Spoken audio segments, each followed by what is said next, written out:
Hi friends, मैं Varun Tripathi. Friends, आज की हमारी गेम राहुल पंत जी की वीडियो सजेशन है और गेम है 1991 की Pia Cramling versus Stefan Kindermann. Friends, Stefan I think Austria के ग्रैंड मास्टर है, वहीं दूसरी तरफ पिया क्रेमलिन शायद स्वीडन की ग्रैंड मास्टर है, अगर मैं गलती नहीं कर रहा हूँ तो। D4 के साथ यहाँ पिया ने पहला मूव चला। स्टीफन का रिप्लाई नाइट F6 का आया, देन खेला गया C4 G6 night C3 D5। सी टेक्स D5 एक्सचेंज कर लिए यहाँ पर, नाइट टेक्स D5, देन खेला गया E4 नाइट पर अटैक, तो knight takes C3 B takes C3। उसके बाद बिशप आया G7 स्क्वायर पर, और जैसे ही वाइट अपने यहाँ इस ई पॉन को आगे पुश करेगा, ब्लैक कुछ नहीं कर पाएगा। खैर, बिशप C4 के ऑप्शन को व्हाइट ने चुना और इसके बाद ब्लैक ने सीधा सीधा कैसल किया। नाइट गया E2 स्क्वायर पर, देन खेला गया B6 और दूसरे बिशप को भी फ्लैंकेट करने की तैयारी है। H4, देन हुआ नाइट C6, तो बिशप आया D5 स्क्वायर पर और नाइट बिल्कुल दिक्कत है। आप बिशप को भी लगाते हैं बीच में तो नाइट का डिफेंस हो जाएगा, लेकिन नाइट कहीं ना कहीं पिन ही रहेगा वहां से। क्वीन गई D7 स्क्वायर पर, ये इलाज है। H5, फाइनली एच पॉन आगे पुश किया गया। पॉन स्ट्रक्चर डिस्टर्ब करने की तैयारी है।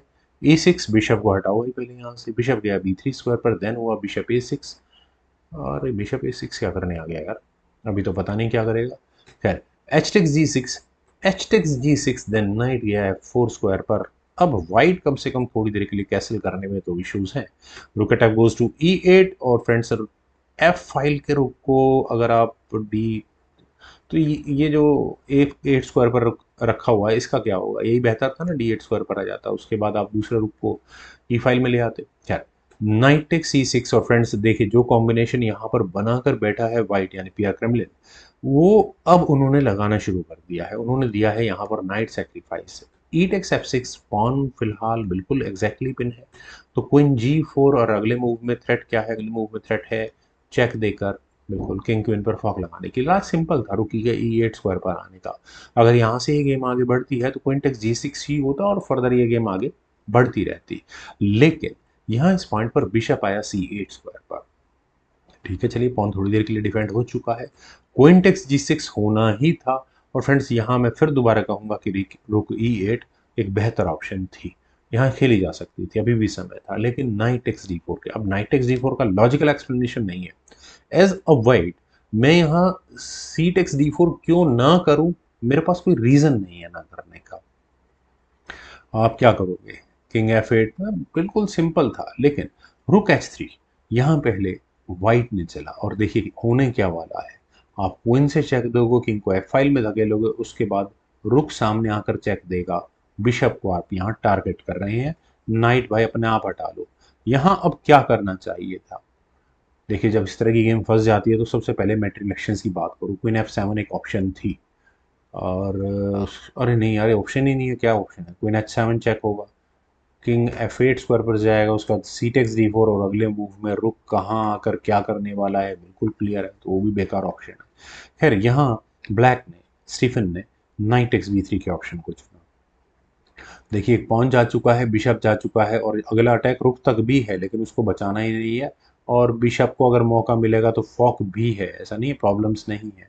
और वाइट यहाँ अगले मूव में ये चेकमेटिंग थ्रेट भी दे रहा है, ओ सॉरी, ब्लैक यहाँ अगले मूव में चेकमेटिंग थ्रेट दे रहा है। लेकिन चेक देने की बारी किसकी है? पिया क्रेमलिन की। उन्होंने दिया यहाँ पहले क्वीन से चेक, क्वीन गई H7 स्क्वायर पर, किंग को F फाइल में ही जाना पड़ा, F8 स्क्वायर पर, देन हुआ रुक F3 चेक। और इस चेक से बचने के लिए अब क्या किया जाए? देखिए, अगर यहाँ किंग मूव किया जाए ई फाइल के अंदर, तो उसके बाद यहाँ क्या होगा? उसके बाद देखिए, डायरेक्ट बिशप तो वैसे ही नहीं लिया जा सकता। क्वीन से चेक दे हुए बिशप नहीं है, उसमें अलग तरह की दिक्कतें हैं। यहाँ क्वीन G6 चेक भी किया जा सकता है, किंग को E7 स्क्वायर पर लेकर जाया जा सकता है। देन बिशप से चेक अगर दे भी दी गई तो सी पॉन आगे पुश हो जाएगा, then queen takes G7 check होगा। और उसके बाद आप कहाँ से चेक? अरे ये नहीं ना, बिल्कुल सही बात है, किंग को डी फाइल में जाना पड़ेगा, देन रुक से चेक आएगी, रुक किंग C6 स्क्वायर पर जाएगा, then rook takes D7, rook takes D7, और यहाँ उसके बाद वाइट अपनी क्वीन को आराम से कहीं भी निकाल कर ले जा सकता है। खैर, चलते हैं ज़रा गेम पर। यहाँ से यहाँ ब्लैक ने सारी कैलकुलेशंस की कि ठीक है यार, बहुत दिक्कत है, मैं क्वीन बीच में लगा लेता हूँ। आप यहाँ पर ठीक है, थोड़ा बहुत मेटेरियल इधर उधर करेंगे, मैं भी कुछ ना कुछ देखूंगा, मिल जाएगा तो, बस मिलना नहीं है। बिशप गया h6 स्क्वायर पर, सिचुएशन को और वर्स्ट कर दिया है। कह सकते हैं कि इस पिंड बिशप का पूरा पूरा फायदा उठाया है, चेकमेटिंग थ्रेट दी है। अब क्या करें? देखिए इसका डिफेंस वैसे ही बहुत यार बहुत क्या असंभव सा ही लग रहा है, कहाँ कहाँ से चेक आनी है वो भी दिख ही रहा है। खैर क्वीन टेक्स f3, फाइनली यहाँ स्टीफन को करना ही पड़ा कि क्वीन तो गई यार, छोड़ो कोई बात नहीं। लेकिन queen takes g7 check, king गया e8 स्क्वायर पर, देन हुआ जी टेक्स f3, बिशप को लिया गया, नाइट टेक्स a1 अब किया गया। अब जरा आफ्टर मैथ करें तो दो रुक, ऐसा नहीं है कि मटेरियल वाइज यहाँ ब्लैक को बहुत बड़ी लीड रखने, दो रुक के सामने एक क्वीन लगा लो, बिशप के सामने आप बिशप लगा लो, नाइट जरूर है, पॉन्स के मामले में 4 पॉन 5 पॉन 1 पॉन की लीड यहाँ वाइट के पास एक्स्ट्रा है। तो मटेरियल वाइज लीड किसके पास है? ब्लैक के पास, लेकिन पोजिशनल डिसएडवांटेज किसको है? वो भी ब्लैक को है। बिशप g5 और अगले मूव में यहाँ पर ये चेकमेट की थ्रेट है।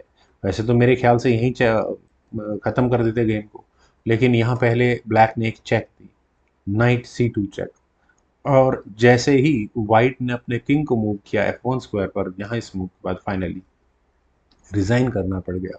किसको? स्टीफन किंडर्समैन को। फ्रेंड्स रेजिग्नेशन का रीज़न मुझे बताने की ज़्यादा ज़रूरत है नहीं। अगले मूव में आप एक रुक से चेक दे दोगे, किंग बिल्कुल सेफ आकर बैठ जाएगा, उसके कुछ नहीं होना। उसके बाद मान लिया जाए नाइट e3 चेक कर ली जाए, किंग को मूव कर लो ना, रुक से चेक दे दो कोई प्रॉब्लम नहीं, किंग को ले जाओ h2 स्क्वायर पर, एक और चेक दे दी अगर मान लो, मतलब मेटेरियल लेने की जरूरत नहीं है। आप किंग को एस3 स्क्वायर पर ले जाओ, मैं दिमाग लगा रहा था यहाँ अगर जी2 स्क्वायर पर आ जाए तो क्या होगा। उसके बाद चलिए एक ज़्यादा से ज़्यादा डिस्कवर्ड चेक आ जाएगी, इससे ज़्यादा क्या होना है। रुक ई5 चेक होगा, किंग होगा। फाइनली आप इस चेकमेट को बचाने के लिए कुछ नहीं करना, रुक को वापस d7 स्क्वायर पर ही लाना पड़ेगा। रुक के d7 स्क्वायर पर आने के बाद क्या करना है वाइट को? सिर्फ और सिर्फ क्वीन g8 चेक करनी है और वो होगी चेकमेट। फ्रेंड्स इसी कारण से यहाँ किंग के f1 स्क्वायर पर जाने के बाद स्टीफन को रिजाइन करना पड़ गया। फ्रेंड्स बहुत ही कमाल की गेम, उम्मीद है आप सभी लोगों को भी जरूर पसंद आई होगी। तो आप लोग वीडियो को लाइक शेयर, यूट्यूब चैनल को प्लीज सब्सक्राइब जरूर करें। कमेंट सेक्शन का मुझे बेहद इंतजार रहेगा। Thank you for watching and bye for now.